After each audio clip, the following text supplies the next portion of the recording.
Hi everyone, it's the Sandman just checking in with you for another video. Today I wanted to talk about a topic that has come up in some of my discussions with some of my subscribers. So the use of unmarked security vehicles. What do we think about that? Basically, this is our newest patrol vehicle and it does not currently have any markings. It will have markings, but I wanted to use it as an example to talk about the use of unmarked patrol vehicles.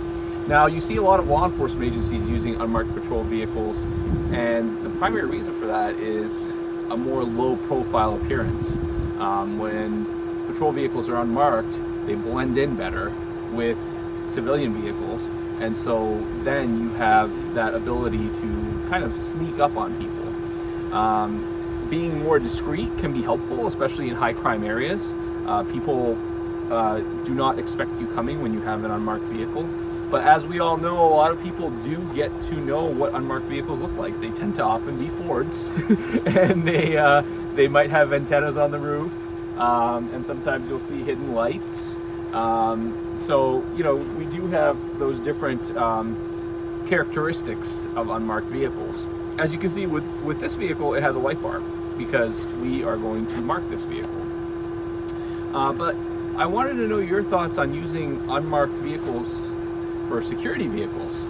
I think, in my opinion, that security vehicles should be marked. They should be high visibility because ultimately our goal is to be a deterrent to crime. We want to deter crime. We want to prevent it, right? We do respond to criminal incidents, and we investigate them in collaboration with the police department, but we want to ultimately prevent those incidents from occurring. I could potentially see as a compromise, if you're working in a very high crime area, maybe a public housing development, something like that with a lot of crime, you might want more of a low profile look, at least maybe for a supervisor's vehicle.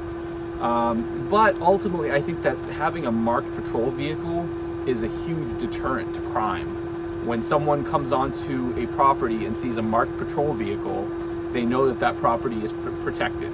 Someone is there, someone is actually aware of what's going on, or they should be aware. As we all know, there are a lot of very low quality security companies out there, and unfortunately there's a lot of what we call security guards as opposed to security officers.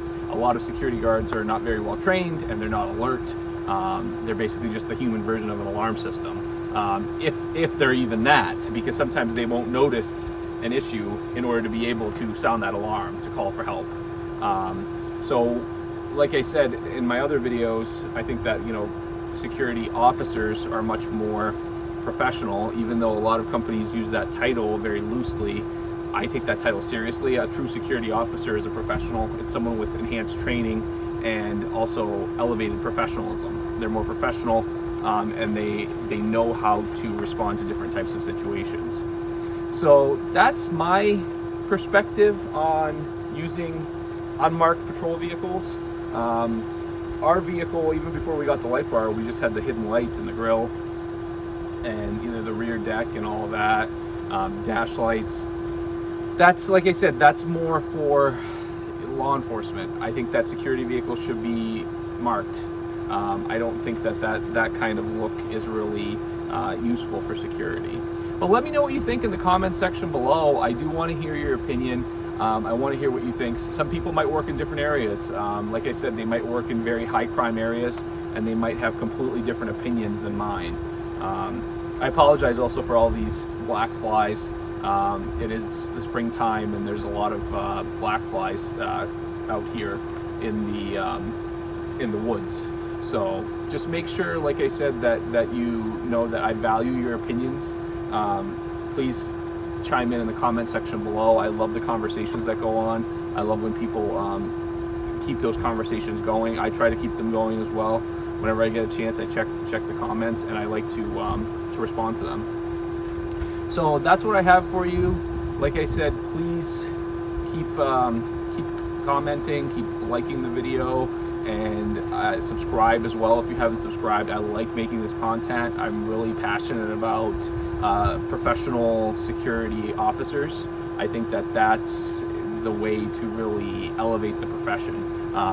Making sure that security officers are fully trained and taking their job seriously is really what it comes down to. So I appreciate your time. Thank you for watching, and I hope you stay safe.